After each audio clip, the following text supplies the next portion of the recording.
Automne 2024 à Saint-Ouen. Enfin, la transition vers des températures plus fraîches s'amorce. La Terre, qui danse et s'incline toute l'année, poursuit sa rotation autour du Soleil et l'hémisphère nord s'éloigne doucement de ses rayons. Les jours raccourcissent et les températures rafraîchissent. L'heure d'une douce transition que je vais vous partager à travers ce deuxième vlog sur la chaîne. Au début de cette saison, j'aime encore m'échapper pour des visites, des moments avec mes proches. Car cette année, j'ai fait un choix différent. Pas d'avion, pas de grands voyages, juste quelques escapades légères et locales pour retrouver ceux qui me sont chers. Première halte à Bruxelles chez une amie. Nous partageons une même passion pour les plantes qui s'épanouissent dans chaque recoin de la maison. Si ma salle de bain avait une fenêtre, j'y ferais aussi grimper de la verdure partout, comme chez elle. Son mobilier est entièrement chiné, ses murs décorés d'histoire. Toutes les deux, nous partageons aussi cet amour profond pour le continent africain, où nous puisions nos racines. D'ailleurs, je commence à croire en ce dicton, nous devenons amis avec des gens qui nous ressemblent.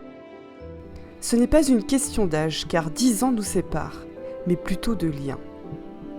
Nous nous sommes rencontrés il y a 8 ans en Afrique du Sud alors que nous voyageons en solo. Depuis, nous avons su garder contact et construire ensemble de belles aventures.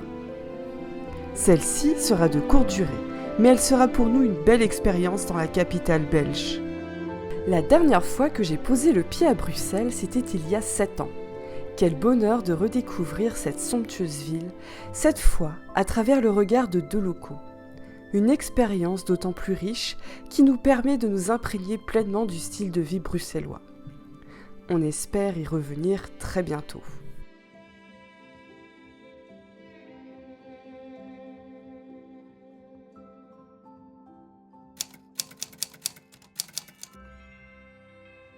De retour à Paris, c'est une autre ambiance qui m'attend.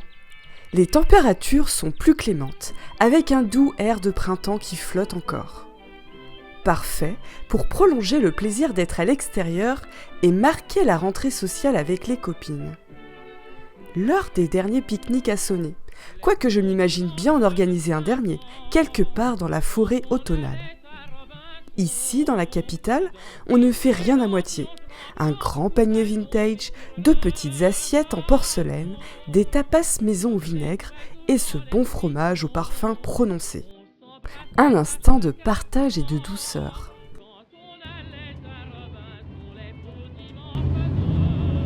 L'automne des escapades. Un souffle de douceur pour prolonger l'été indien. Cette fois, direction le Morbihan en Bretagne pour rendre visite à la maman de mon cher ami.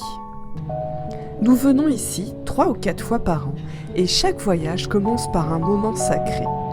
Le premier train, toujours complet. À chaque fois, un lever de soleil enchanteur nous accompagne. Une expérience qui nous réveille et nous émerveille. Ici, la vie est douce et à chaque visite, je rêve de quitter le tumulte de la proche couronne parisienne. Pour ma part, ma campagne tourangelle me manque parfois, mais je me considère chanceuse de pouvoir y retourner souvent grâce à sa proximité en train. À Pleumeur, j'aime l'art de vivre breton. Près de l'appartement, un immense lac m'invite à des promenades matinales. C'est là que je médite, que je marche, que je respire la nature en me régalant de délicieuses spécialités.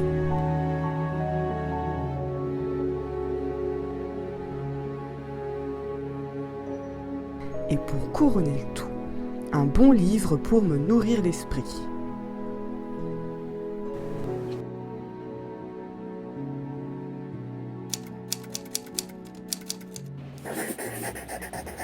Les pluies diluviennes sont arrivées avec octobre, marquant le début d'un mode de vie plus lent, plus replié sur soi à la maison. C'est avec joie que j'accueille cette période, car j'aime préparer mon foyer pour la saison fraîche qui s'annonce. À la fin de l'été, j'ai craqué pour de l'ail fumé, et quelle délicieuse odeur qui se dégage à l'ouverture du colis. L'ail, Cet ingrédient magique est excellent pour la santé et j'aime en avoir en très grande quantité pour mes plats d'hiver. La grande tresse est non seulement esthétique, mais elle me permet aussi de profiter de son goût fumé bien plus longtemps. C'est encore le moment de profiter des derniers fruits et légumes à cheval entre deux saisons, avant de laisser place aux bons légumes frisés à feuilles qui vont bientôt envahir ma cuisine. Quand le temps est morose, je m'accorde ces petits plaisirs de la vie, comme un crumble à la farine de noix, poire et chocolat. Un véritable délice réconfortant. Et si vous voulez la recette, je vous laisse aller voir en description. C'est la petite douceur parfaite pour le tea time du dimanche après-midi.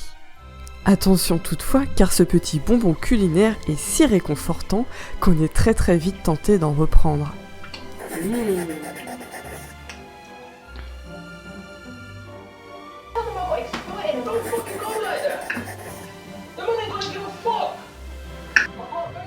En ce début de saison qui marque l'entre-soi, ce moment idéal pour se consacrer à des activités créatives.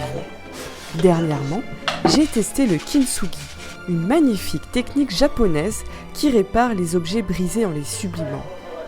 C'est la philosophie du wabi-sabi, une façon de transformer l'imperfection en beauté. Je répare enfin ma maladresse légendaire. Cela me demandera un peu de pratique et de temps pour parvenir à un résultat digne des grands céramistes du kintsugi. Mais chaque tentative est une belle aventure, une occasion d'apprendre et de célébrer les imperfections. C'est dans cette quête que je trouve un véritable réconfort, un écho à la beauté de la vie.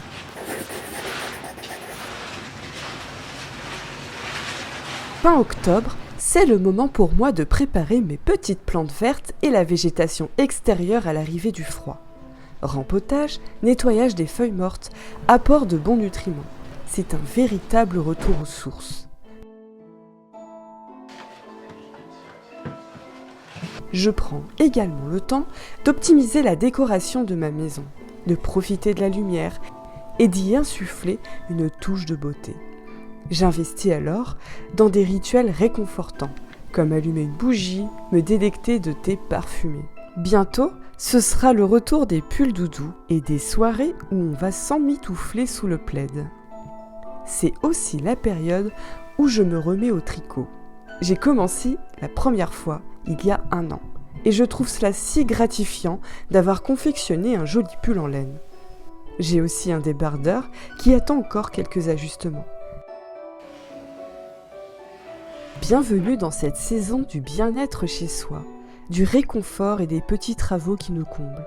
Une transition qui suit son cours et j'espère que vous aussi, vous avez vos petits trucs, vos petits rituels pour célébrer cette belle saison. Je vous souhaite un bon dimanche et je vous dis à très bientôt.